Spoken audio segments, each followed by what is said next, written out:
मेरी आंखों में देखो। तुम्हें क्या लगता है जीतना क्या है? रेस में सबसे तेज दौड़ना, दुश्मन की छाती में तलवार घोंपना, या क्लास में फर्स्ट आना? अगर तुम ऐसा सोचते हो तो तुम एक मजदूर हो, विजेता नहीं। मजदूर पसीना बहाता है, विजेता दिमाग चलाता है। मजदूर लड़कर जीतता है, विजेता बिना लड़े जीत जाता है। चाणक्य का एक वाक्य है जो तुम्हारे रोंगटे खड़े कर देगा। एकिनापि सुवर्णेन पुष्पतेन सुगंधिना वासितम तद्वनम सर्वम सुपुत्रेण कुलम तथा।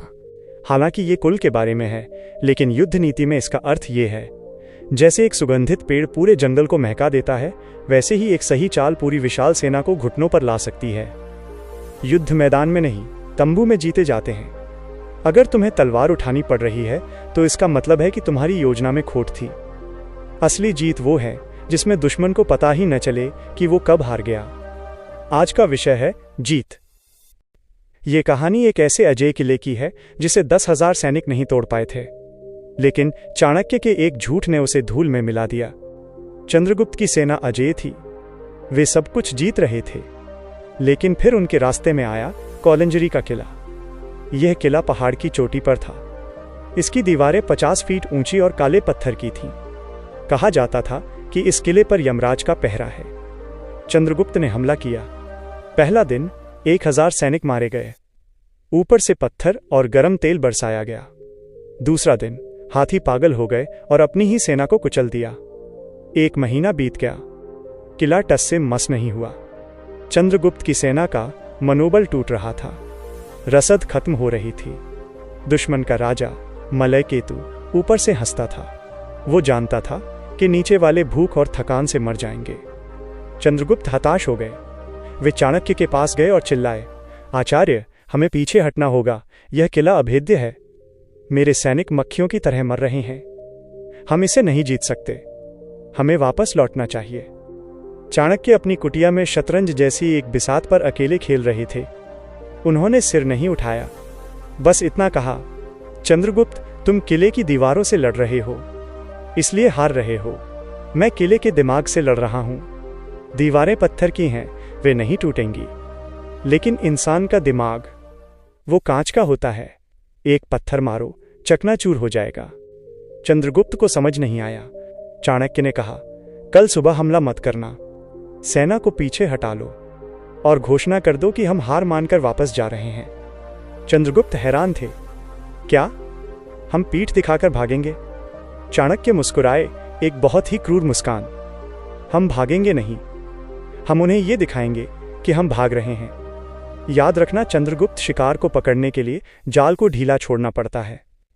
अगले दिन चंद्रगुप्त की सेना ने तंबू उखाड़े और पीछे जाने का नाटक किया। किले के ऊपर मलय केतु और उसके सेनापति जश्न मनाने लगे। हमने मगध को हरा दिया। लेकिन उन्हें नहीं पता था कि पिछली रात चाणक्य ने अपने सबसे धूर्त जासूस भागुरायण को किले के अंदर भेज दिया था। सैनिक के भेष में नहीं, एक ज्योतिषी के भेष में। भागुरायण एक महान अभिनेता था। वह किले के मुख्य बाजार में बैठ गया और लोगों का हाथ देखने लगा। उसकी भविष्यवाणियां इतनी सटीक थीं कि 2 दिन में वो पूरे किले में मशहूर हो गया। बात राजा मलय केतु तक पहुंची। राजा ने उसे महल में बुलाया। पंडित जी, मेरा भविष्य बताइए। भागुरायण ने राजा का हाथ देखा, फिर माथे पर पसीना पोंछा और डरने का नाटक किया। उसने कहा, महाराज, मैं नहीं बता सकता, मेरी जान को खतरा है। राजा ने कहा, बताओ, मैं तुम्हें सुरक्षा दूंगा। भागुरायण ने धीरे से कांपते हुए कहा, महाराज, आपकी कुंडली में राजयोग तो प्रबल है, आप चक्रवर्ती सम्राट बन सकते हैं, लेकिन आपके घर में ही एक ग्रहण लगा है। आपका सबसे वफादार सेनापति दीर्घचार्यण, उसकी कुंडली में अगले 3 दिन में राजा बनने का योग है। राजा मलय केतु सन्न रह गया। दीर्घचार्यण उसका सबसे भरोसेमंद सेनापति था, उसने ही किले को बचाया था। राजा ने कहा, बकवास, वो मेरे लिए जान दे सकता है। भागुरायण ने कहा, ग्रह झूठ नहीं बोलते महाराज, अगर आपको यकीन ना हो तो आज रात उसे एक गुप्त पत्र भेजते हुए पकड़िएगा। वो चंद्रगुप्त से मिल चुका है। यह झूठ था, सफेद झूठ, लेकिन चाणक्य जानते थे कि सत्ता का नशा इंसान को अंधा और बहरा बना देता है। शक का एक बीज काफी है। उसी रात चाणक्य के एक और जासूस ने जानबूझकर एक कबूतर किले की तरफ छोड़ा। राजा के पहरेदारों ने कबूतर को पकड़ लिया। उसके पैर में एक पत्र था। उस पर लिखा था, मित्र दीर्घचार्यण, तुम्हारा काम हो गया। जैसे ही तुम मलय केतु को मारोगे, हम तुम्हें आधा राज्य दे देंगे। तुम्हारा मित्र चंद्रगुप्त। यह पत्र नकली था, चाणक्य ने लिखा था।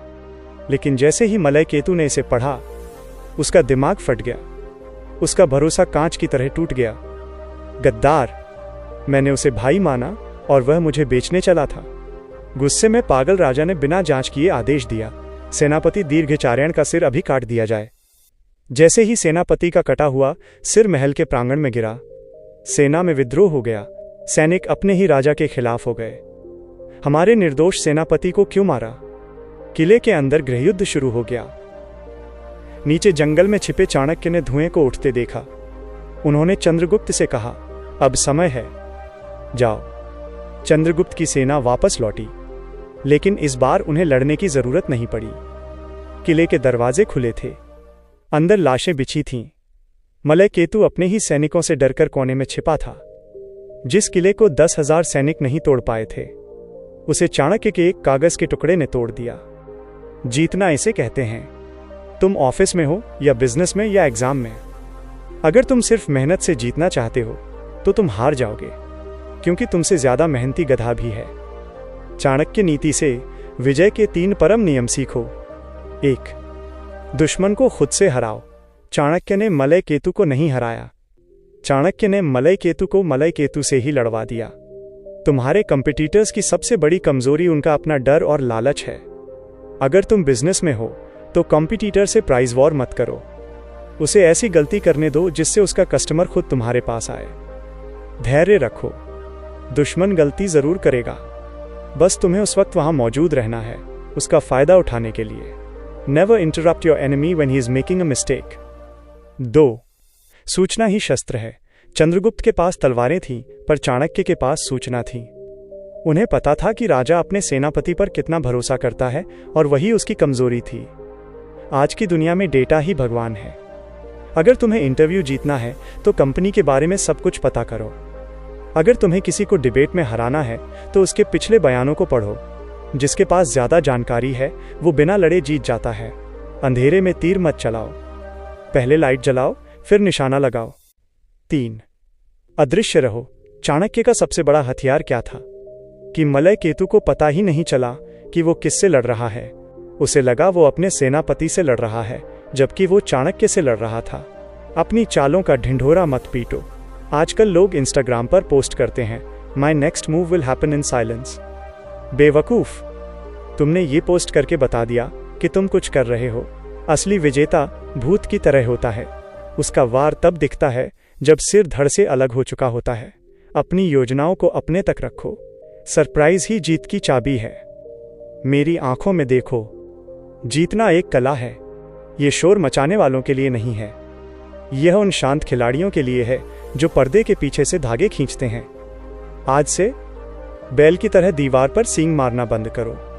पानी की तरह बनो, जो दीवार को तोड़ता नहीं बल्कि उसमें से रास्ता बना लेता है, या उसके नीचे से निकल जाता है या उसके ऊपर से बह जाता है।